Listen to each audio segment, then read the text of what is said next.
Hello, everyone. Thank you for joining the CannAtlantic Conference, supported by and organized by the Philadelphia Association of Black Journalists. If you are watching this video right now, we are about to go into the session, The State of Cannabis Media. I'm very excited to talk about this topic. I'm excited to have our panelists and our moderator, Ricardo Baca, who's the founder of Grasslands, talk about the importance of journalism, talk about the importance of creating content, creating narratives that really talk about and highlight the injustices and the inequities that we see in the cannabis industry, but also the successes and the building of businesses and relationships and things that we see of that nature in the movement and in the industry as well. So you'll get to learn a little bit more about the importance of media, the importance of owning your narrative, and the importance of holding people and places and institutions accountable in this industry. Ricardo, thank you so much for joining, and thank you for moderating it. Take it from here.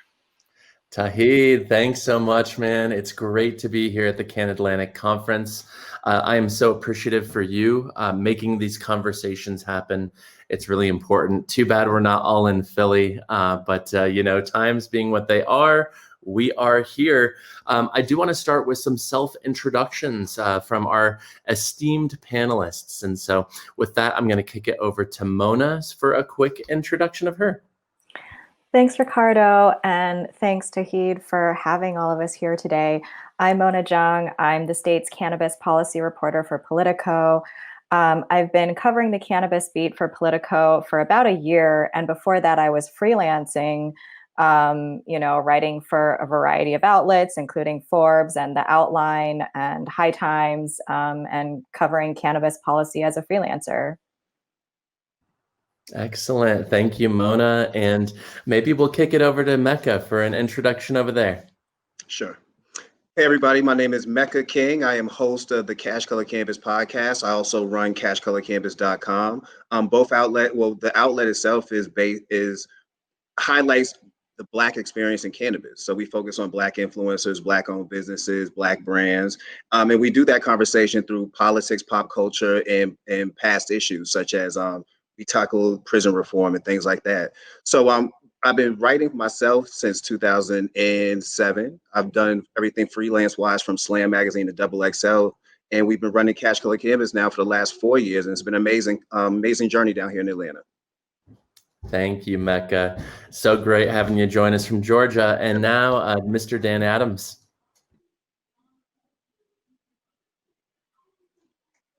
Oh, Dan, you're on mute, I think.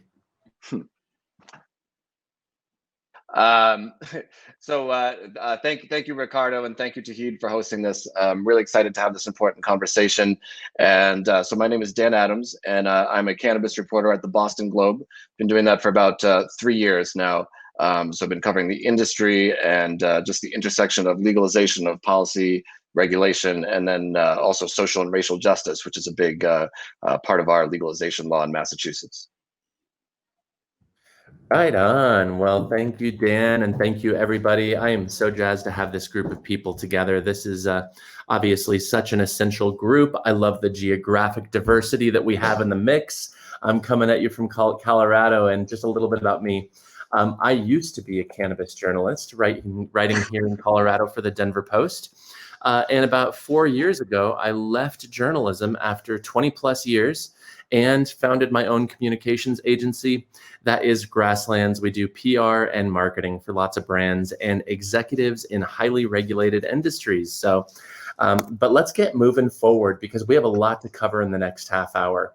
And panelists, I want to start by talking about the problems of media coverage as it relates to cannabis, you know, from the historical racism that we've all seen over the decades, but also as we've seen mainstream media outlets help spread government misinformation also, again, for decades.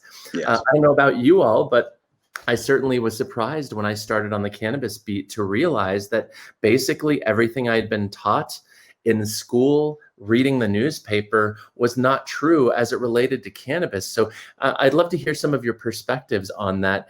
Did it take a bit of an adjustment to realize that, wait a minute, what we were taught in elementary school, high school, was absolutely not the science, fact-based modern information that we have now, that it's our responsibility to spread as it relates to this plant-based substance? Dan, I'm curious. You also come from the mainstream media world. Let's hear your thoughts. Yeah, I mean, it definitely took some amount of navigation, like you said, working at a large outlet like the Globe. I would say that just, you know, on a personal level, I think I had been disabused of a lot of the myths around this substance already, just in my own life. But definitely professionally, there's this little bit of a sensation sometimes of walking a tightrope, of feeling like I'm speaking to an audience that doesn't have that familiarity with the plant. And I want to write about it in a way that's accurate, that doesn't overstate the risks. I don't want to feed into hysteria. I also don't want to downplay the real risks that do exist. And I want to be forthright about like what the research shows. But I also, most of all, you know, when I got on the speed, I really wanted to write coverage that didn't at least make, you know, cannabis consumers and members of the cannabis industry roll their eyes. It's certainly not my role to promote cannabis consumption, certainly not my role to you know, promote the industry in any way at all. And actually, on the contrary, I see it as my role to hold the industry accountable, because we now have very large investor-backed corporations that could be potentially shaping federal policy around this drug in a really powerful way. So that's where I see my role coming in, is sort of standing at the intersection of a general audience that may not have much experience with the drug, an industry that's sort of surging ahead, money that's pouring into it, and then of course, you know, the other real important leg of the stool is the social and racial justice aspect. And like I said, for me, I had done enough reading on my own. I don't think I needed to sort of have the old DARE curriculum, like, you know, deprogrammed out of me. Just you know, when I got in the beat, I think I already knew a lot of that stuff, but just figuring out how to play that role of translator without being a cheerleader for the industry, or being perceived as you know, encouraging consumption of it. That's sort of the balance I wrestle with every day. That makes sense. Mona, you're writing for another big national outlet. I'm curious, do you think about the past cannabis journalism as you're creating a different breed of it for 2020, given the many, you know, I think a lot of our predecessors, there was a lot of trust involved as they were trusting these federal and state government officials, ultimately parroting what we now know to be misinformation. Yeah, absolutely. And some of that dissemination of misinformation is part of what got me interested in doing cannabis journalism in the first place. When I first took the leap and quit my full-time job to become a freelance journalist, it was a lot of that was because I saw a lack of good journalism in the space. And, you know, as recently as 5 years ago, I was seeing a lot of mainstream news outlets, you know, tending to quote a lot of law enforcement sources, a lot of substance abuse experts, and, you know, they weren't really covering cannabis in a way that was informed by the actual science on the substance. And, you know, I totally agree with Dan in terms of like not overstating the risks or understating the risks, because sometimes, you know, anti-cannabis advocates also make valid points. So it's really about finding that balance and, you know, writing about and covering the industry in a fair and truthful manner. And that's something that has really been missing from mainstream news outlets. I feel like, you know, Boston Globe, Politico, we were really, you know, one of the only mainstream news outlets that have teams of cannabis reporters. Obviously, Denver Post was the first, but, you know, that had its own problems with the way the journalism industry is today. Oh, R.I.P. Cannabis. I know I miss those days, and I'm really proud of what we created over there. But, you know, my time in journalism had come to an end. But Mehka, you know, I love that you're on this panel. You bring this unique perspective because you're not reporting for a traditional news organization. Rather, you're creating your own outlet. So can you tell us a little bit more about CashColorCannabis, but also how the past complications of traditional mainstream journalism covering this plant, this substance, has informed how you produce your work over there? Sure, yeah, because I actually think the past is what really created CashColorCannabis. You know, I came into this, we've been doing this now for 4 years, and I came in from a perspective of, I literally was just a consumer. You know, I was a consumer who happened to write, and I knew a lot of rappers. I knew basketball players and football players who happened to smoke as well, but it was never a topic I felt. It became a topic in 2015 when I happened to be in Denver, and I saw my first time legal cannabis. and I'm seeing dispensaries, I'm seeing people, left and right, and I'm picking up magazines. I'm really trying to get interested in what's going on. And one thing that just really slapped me in the face was when you, and we can go right back to some of the issues we've been seeing over the past decades when it comes to how cannabis has been used in the media. The thing that slapped me in the face more was the lack of people of color I saw even involved, whether it be just even in pictures. Like we wouldn't even see people of color like black, brown, anything even using cannabis at all. It was just strictly like a white space for the longest. And the thing that bothered me the most about that was I grew up in a space. I'm from Boston, actually. I'm from Mattapan. I grew up in a space where I grew up around people who consume Awesome. all day, and I'm like, I feel like I know these people who are the business people. I feel like I know the people who use it for medicine, for medical reasons, and I'm not seeing any of them represented in any way. And I knew that coming from the media background that I did come from, that it is often kind of hard to pitch stories that are totally centered towards what is black interest or what's a brown interest. So I thought that the best thing I could do at that moment was come up with some kind of media outlet that I felt could help people of color in this cannabis space. So I took a leap right after working on a film that I was working on called The Color Green, CashColorCannabis, which was tackling the lack of people of color in cannabis. I took a step back and I turned it into a podcast. And starting with the podcast, we just really started having a chance to really highlight some of the people I felt like weren't going to be highlighted on a bigger level, or didn't have the chance to be highlighted on a bigger level.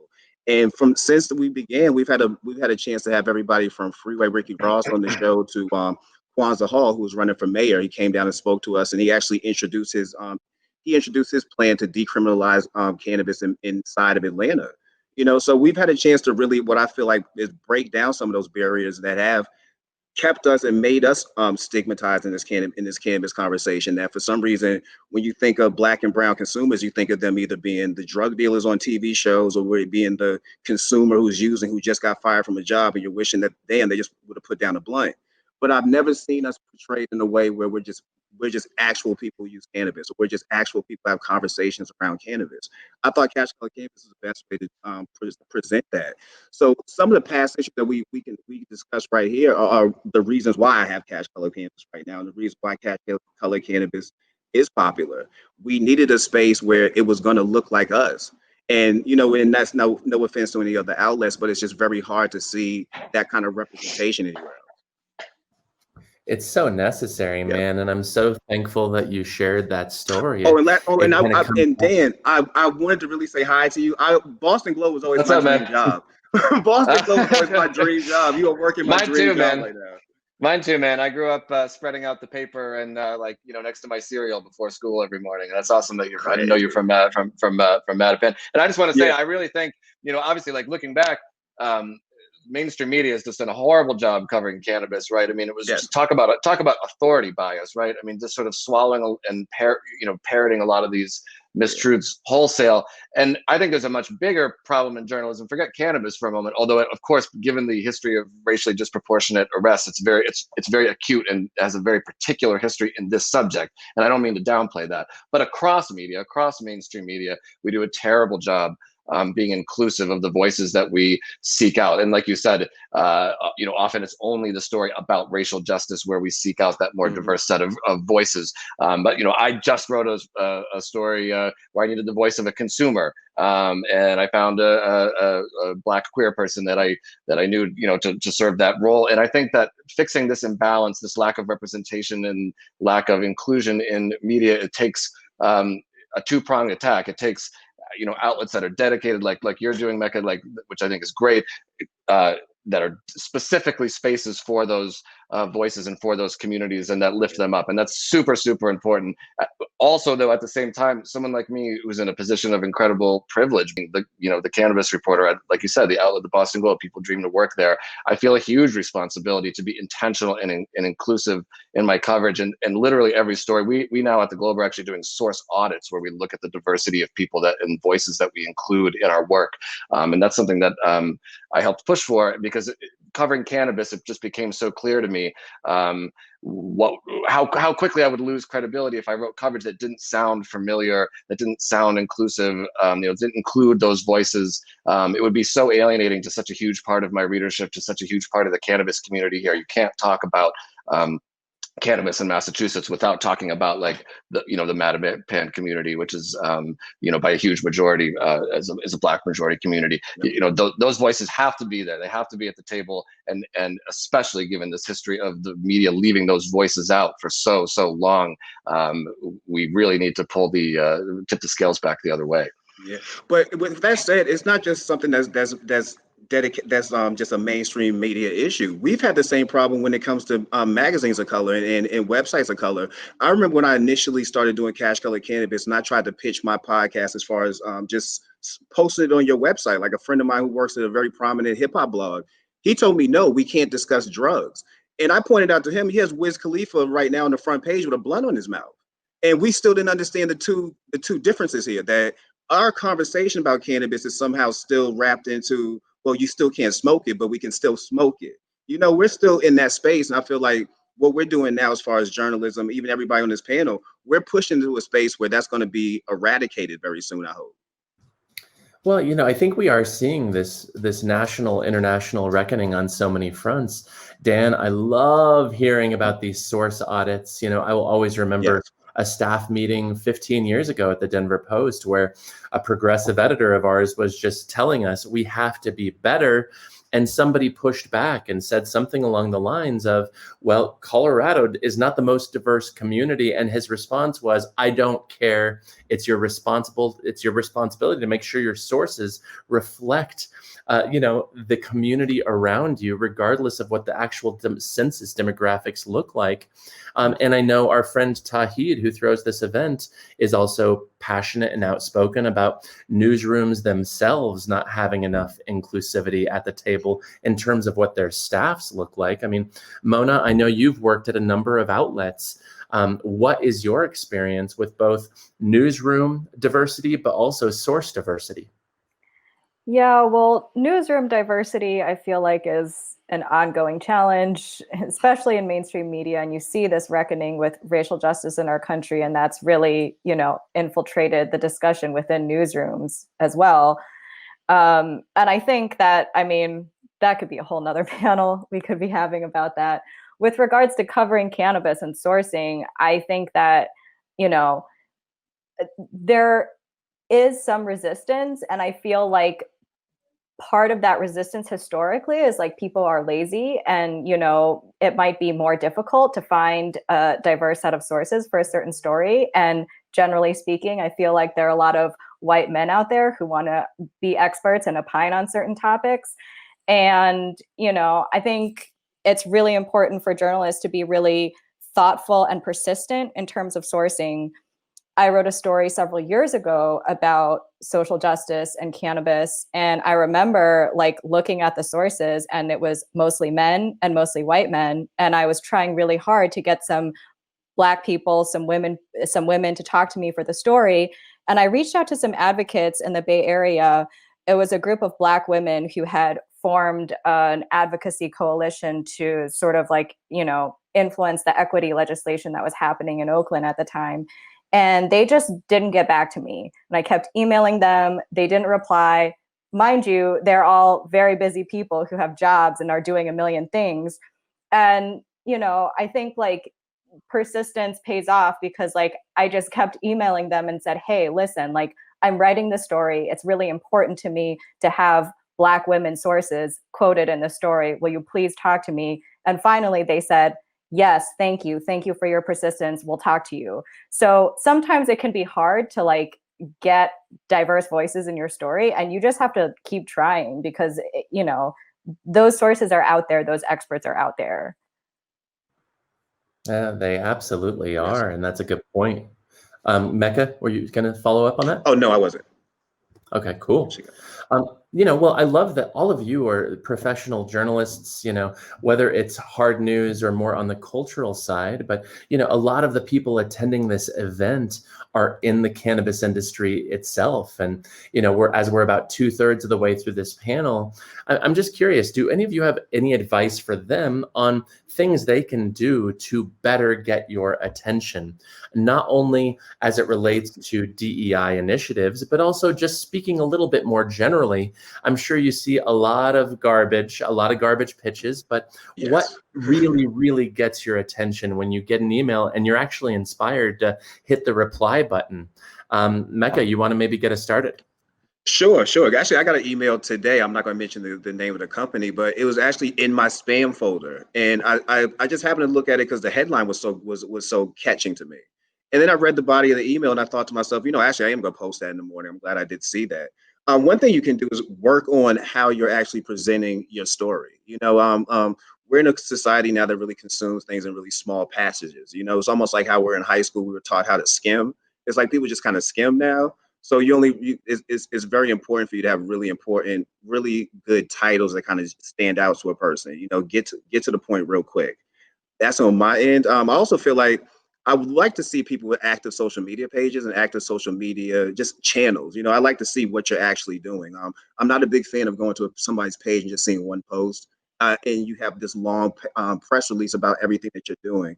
I don't believe what you're doing. I need to see at least something that's happening around you. So that's my suggestion. I'm definitely make sure that when you are emailing somebody, to have have a bold headline, and make sure that you keep up with your social media, and make sure that you are updating it on a constant basis. You have a constant schedule where you're letting your customers know, your fans know, whatever you do, that this is me, and this is me. This is the progress that we're doing. This is a new product that we're rolling out, or whatever you're doing. I just feel like that's very important today, that you really have to stand out, and to really stand out, using social media is probably the best way. It's really valuable. I mean, especially during the pandemic, I think all Oh, these yeah. brands are recognizing how important these digital-owned media channels are. Dan, Mona, any thoughts, whether it's DEI or more general? Yeah, I mean, I'm sure both of our inboxes are filled with lots of emails that we don't open. I think it's really important to just know who you're pitching and know their work and tailor your pitch to that particular person. I get a lot of pitches for, say, like, some big thing happens from a policy or legislative perspective. And I'll get a bunch of pitches from PR people saying like, oh, this CEO of this like cannabis lighting company wants to talk about this like bill that just passed. And it's like, okay, like this is not the kind of like thing I would be talking to the CEO of a lighting company about. I'm interested in talking to lawmakers about this. Or if you're somehow involved in lobbying efforts on the bill, I'm interested in that angle. But just to say, oh, hey, like I work in the industry and I have an opinion about this is not going to get my attention. Yeah, I definitely, in my 42,000, I just checked my email inbox now, has 42,000 unread emails that I should probably get to at some point. But yes, I get many of those same crummy things that Mona just mentioned, like the just sort of offering to opine randomly. And it's like some, hemp company from North Dakota. And it's like, I cover Massachusetts, New England. Like it's not in my wheelhouse. And yes, and I also get a lot of generic cut and paste pitches where it's like, dear journalist, like I really enjoyed your recent story on, and then someone who just read the first three words just kind of went Yeah. they just sort of like typed whatever, and it's like, no, you didn't enjoy my story on that. And actually sometimes they say that they really enjoyed a story, and then the story was like actually some investigative piece that was like taking that company down.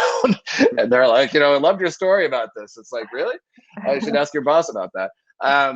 So yeah, just personalizing the pitch and connecting it to current events, but not, like Mona said, not in a way where it's just, hey, do you want me to be a talking head on this story?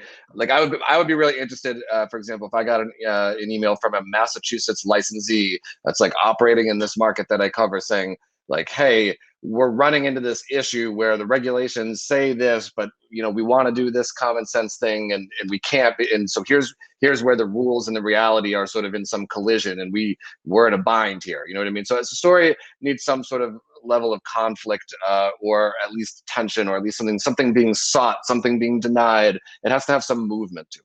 And that's the biggest thing I tell people, and really personalize it. You don't have to read every story I've ever written, but just show me that like you understand more or less what I do and the kinds of things I cover, because I just got dozens every day. I get dozens of essentially like off-topic pitches or out of region pitches that if you had read my work, you would know that that's just not the kind of thing I focus on. And like, I don't, for example, I just, being one person on this beat, I don't have bandwidth to do like product reviews, strain review. You know, I just can't justify like setting aside bandwidth to like promote one specific company over another. And I just don't see that as my role at the Globe. I'm not like trying to help people sort out like which vape to buy. I'm trying to like help make sure that these, you know, like companies are following the regulations and writing about big picture issues like the price of cannabis, things like that. So just showing familiarity with the work is really important. It's so true. I mean, I remember back in my days of doing that, I remember this publicist was following up with me like 5 times and I hadn't responded. And finally, I got a pretty sharp reply. And she said, I just don't understand why you're not responding. The head of this company really has a great story and they're local and all of this stuff. And I just emailed her back and said, when was the last time you ever saw me write about a B2B business? I write for a general interest daily newspaper. I cover B2C businesses. I am not covering the behind the scenes B2B. Sometimes some of my colleagues cover that, but no, I am not interviewing your clients. Pay attention to what I'm doing. So I think that personalization goes a long way. But, you know, obviously we find ourselves right now in the thick of a fascinating news cycle. And, you know, lots of tragedy and sadness and complicated shit everywhere, you know, not to mention an election a month and a half away. But I'm curious if there's a big story in the cannabis or hemp space that the three of you are jazzed about. Maybe it's something that you've written recently. Maybe it's something that somebody else wrote about and you're like, damn, great get. But is there something out there that you found particularly compelling as it relates to this beat that we all cover? You know, one thing, it hasn't happened just yet, but I'm really waiting to see how Kamala Harris, how she actually continues to evolve here on her stance when it comes to cannabis. I want to see how people cover that, and I want to see how you know, just how people treat that. You know, she has her record, you know, but I do like the fact that she's opening her mind and she's opening to a different conversation. So I'm really anticipating seeing that happen over the next couple of weeks here, how she's going to handle that. And Mona, what are you hearing out there in DC, especially given her recent nomination as the VP candidate? Yeah, well, there's been a lot of drama on the Hill recently with regards to the MORE Act, which Kamala Harris is the Senate sponsor of this bill. But House Democrats wanted to bring it for a vote. They thought it would be an easy win. And then some moderates got upset about it. Republicans have really been hammering Democrats about, you know, prioritizing marijuana legislation over coronavirus relief. So I think that drama is going to continue to play out as we get closer to the election. And another story I wanted to mention that I've been following a lot recently is just general issues of corruption in the cannabis industry. I wrote a story about allegations of corruption in Missouri's medical marijuana program earlier in the summer. And recently, some of the local publications, St. Louis Post-Dispatch, Kansas City Star, they've been doing a really great job covering those issues. So, you know, I feel like it's a really important as the industry continues to develop, because this is really about holding people in power accountable. And it directly ties into the equity question, because when people who are wealthy, who have political connections, are getting the cannabis licenses, other people are being left out of the industry. Without a doubt, yeah. Lots of interesting things happening in that Missouri market. And, you know, it's also been fascinating to see some of these social equity initiatives debut, struggle, limp along. I know, of course, you're in the thick of it out there, Dan, with Massachusetts and lots of complications out there. Now we've seen Illinois kind of push the ball forward, and it's not perfect. But Dan, I don't want to cut you out. What's the big story that you're interested by these days? Yeah, I mean, I think for me at least, equity looms really large, and I think that as journalists, like fundamentally, again, just setting aside cannabis for a moment, on a bigger picture level, we have an obligation to be the most worried about the least among us, so to speak, the people who have been disenfranchised the most for the longest. And so I'm always try to take that grassroots approach to my coverage. And so I just looking at that lens, I mean, first of all, with the sudden, attention to racial justice issues over the last few months in the wake of the killing of George Floyd, and the way that conversation has exploded, we're suddenly talking about racial justice in a more fulsome way that's really long overdue. And we're talking about it in the context of like the economy and where are we steering the spoils of this, Yes. of our national economy, right? And again, in cannabis, there's a very particular reason to do that, given the racially disproportionate arrests in the past. So I'm really interested in looking at how federal legalization plays out through that lens. And you have a nominee from the Democrats in Joe Biden, who is a maybe not so reformed old school drug warrior, right? And it's shocking, actually, if you listen some of his early testimony on these types of issues, like from the early 90s. I mean, he's literally up there pounding the lectern saying, I don't care if they, went to a underfunded school. I don't care if they came from a single parent household. You commit a crime is a crime, you go to jail. I'm paraphrasing, of course, it's not direct quotes, but that was really the spirit, right? And now he's sort of the sole, he was the sole candidate among the Democrats who wasn't really on board for full legalization. And so I'm really curious to see, is that decriminalization position just a campaign trail thing? And if a Democratic House really sends him a full legalization bill, is he just going to say, well, that's what my party wants and sign it? Is he really going to push back and fight for a more modest reform? I mean, you imagine having decriminalization nationally, right? You could have states where across one border, someone's getting rich selling marijuana, and across the next border, it's decriminalized, but anyone selling it is just looking at like serious time, right? And so the idea that is the proposal to sustain those types of just sort of like, well, what's the rule? What is it? Is it this or that? To be able to sustain that, I wonder. I'm really curious, like how that plays out. And again, especially through the lens of equity, and especially if we do full. The thing I'm really interested in. Sorry to circle my way to this point, but if we really create a national cannabis market where cannabis can be grown on the West Coast and sold in a retail store on the East Coast, that would completely destroy the economics of almost every like state regulated model right now. I don't see how a producer in Massachusetts, we can't compete against outdoor grown Oregon weed. I mean, they're selling $15 eighths out there, right? I mean, we have these huge indoor climate controlled warehouses. I mean, our cost of production, it's like totally unsustainable. So if you're going to say that national trade is suddenly allowed, then like, what does that mean for equity in Massachusetts? Does it mean anything then to be like, to be a Black applicant with like a cultivation license? What does that mean in Massachusetts if the retail shop next door is selling Oregon weed like by the bucketful for pennies, relative pennies, compared to the cost at which you can produce it? So I think not enough people, or too few people, are looking around that corner, the economic corner of like, well, what does it mean for equity? What does it mean for local businesses, for local marijuana businesses, if we were to create a national cannabis economy? And I think that there's like some really serious conversations we need to have there. Do we force the inefficiency, right? Do we make every state be its own vertical silo where the cannabis has to be grown there? Or do we allow that interstate commerce and say, tough luck, Massachusetts. We know we spent 4 years like slowly pushing this boulder of equity up the hill, but like tough luck. We need a uniform system. So I'm really interested to see how all that plays out. Well, Dan, if you're into some really tricked out warehouse space in Denver, I know it's going to be really complicated. But, one interesting thing before we wrap up here is like, to Dan's point, almost everything that I know about what's happening in the social equity movement in Massachusetts marijuana economy is because of the reporting of Dan and his colleagues at the Globe. And this just speaks to the need and the necessity of journalism, but also we as the industry, our need to support this journalism, to subscribe to the newsletters, to pay for subscriptions, and to, of course, share the original source reporting, which is really important to me.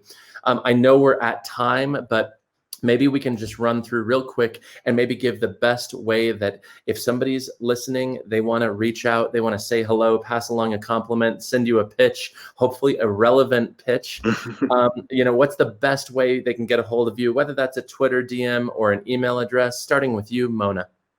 Yeah, email is definitely the best way to reach me, mzhang@politico.com. And I'm also on Twitter at ZHANGMONA. Right on. And Mehka? Sure. Well, one, you can watch our podcast every Tuesday at 9 p.m. On livehip-hop-daily.tv. We're also streaming everywhere from Spotify to Amazon right now. If you ever wanted to get in contact with me as far as pitching a guest or possibly pitching a story, you can contact me at Mehka, MEHKA, at Urban Grow Media. That's Mehka, MEHKA, at urbangrowmedia.com. And just make it relevant. And hopefully your guest can talk for at least 40 minutes. I think people drastically underrate that. That's true. Dan? Yeah, so I can email or Twitter DM works for me. I'm easy to find if you search Dan Adams on Twitter, and my email address is daniel.adams at globe.com. And definitely reach out. And even if it's actually not a local story, any of the stuff we touched on today, I really am interested in some of those bigger picture pieces, because like Ricardo said, without journalism, there's a lot of potential for things to go wrong in cannabis. There's a lot of potential for things to be unjust. There's a lot of potential for things to be unsafe.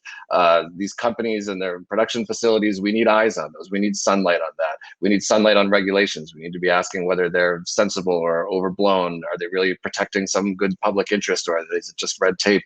Do we have enough regulation around equity? Are we doing enough to really steer the spoils in a way that's fair as we legalize this? And I think journalism plays an absolutely critical role in all those conversations, because we, especially, I think it's important to have, as much as I love the work being done by people at places like Leafly and stuff like that, and I don't mean to disparage them at all, having journalism that isn't industry funded, that's just completely unimpeachable, where people can look at it and say, okay, I know that's not just some company like pushing its agenda. And these big companies, I mean, Mona's going to be, I'm counting on people like Mona. I'm really counting on her and her colleagues to watch these big corporations lobby Congress on the details of like federal legalization. It's so important. And some of these companies, they don't even necessarily want national legalization. They're content with their little, state oasis, high barrier to entry markets, right? It works great for them. They paid the upfront cost.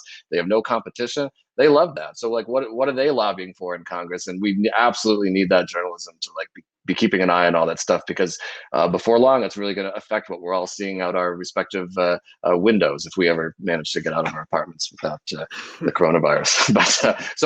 What a very long way of saying I'm just really grateful to Mehka and to Mona, to everyone else who is putting attention on this space, because the public really benefits from that and really needs that. Well, and when we're talking about holding powerful accountable, it's not only corporations, it's government regulators at city, state, county, federal levels. And it's so true. Everybody, I am Ricardo at mygrasslands.com. Thank you so much for listening, coming and watching and hanging out with us. Thank you very much to our esteemed panelists, and of course to Tauhid for putting this together. And I will kick it back to the rest of the programming for now. Thanks so much. Awesome. Great time, guys. Thanks, everyone. Take care. Thank you all for joining this session. I really appreciate this panel. This is a long time coming. I'm so glad that everyone was able to join and really talk about this important topic. For those who are watching, we are going to try to do just a short Q&A and talk with some of the panelists who are here, and we'll be able to ask any sort of follow-up questions and whatnot. So we'll move into that part. And thank you so much for tuning into this session, The State of Cannabis Media.